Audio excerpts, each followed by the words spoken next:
பகுதியில் கடந்த ஜூன் 14ஆம் தேதி நடைபெற்றுக் கொண்டிருந்த ஞாயிறு ஜெபக் கூட்டத்தில் சுமார் 50 கிறிஸ்தவ எதிர்ப்பாளர்கள் புகுந்து தாக்கினர். இதில் 8 கிறிஸ்தவர்கள் படுகாயமடைந்தனர். கேரள மாநிலத்தில் உள்ள கிறிஸ்தவர்களின் பாதுகாப்பிற்காக ஜெபியுங்கள். சிரியாவில் சிறுவர்கள் சிலுவையில் அறையப்பட்டனர். சிரியா தேசத்தில் ரமலான் நோன்பு சமயத்தில் பசியினால் உணவு உட்கொண்ட 2 சிறுவர்களை ISIS தீவிரவாதிகள் குறுக்கு மரத்தில் அறைந்து கொலை செய்தனர். பச்சிளம் குழந்தைகளையும் இரக்கமின்றி கொலை செய்யும் ISIS தீவிரவாதிகளின் கொடூர செயல்கள் தடுத்து நிறுத்தப்பட ஜெபியுங்கள். கிறிஸ்தவ பெண்கள் தீவிரவாதிகளுக்கு பரிசு.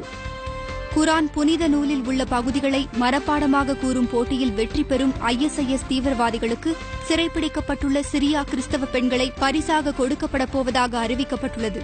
கிறிஸ்தவ பெண்களுக்கு எதிராக இழைக்கப்படும் இந்த மனித உரிமை மீறல் ஒழிக்கப்பட ஜெபியுங்கள்.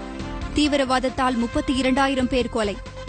கடந்த 2014ஆம் ஆண்டு உலக அளவில் தீவிரவாத செயல்கள் 35% உயர்ந்துள்ளது. இதனால் 32,700 பேர் கொலை செய்யப்பட்டுள்ளனர். 35,000 பேர் படுகாயமடைந்துள்ளதாக US ஸ்டேட் டிபார்ட்மெண்ட் அறிவித்துள்ளது. உலகின் கடைசி நாட்களில் நிகழும் இப்படிப்பட்ட சம்பவங்களிலிருந்து நாம் பாதுகாக்கப்பட ஜெபியுங்கள். கேமரூன் நாட்டில் 84 சிறுவர்கள் மீட்பு.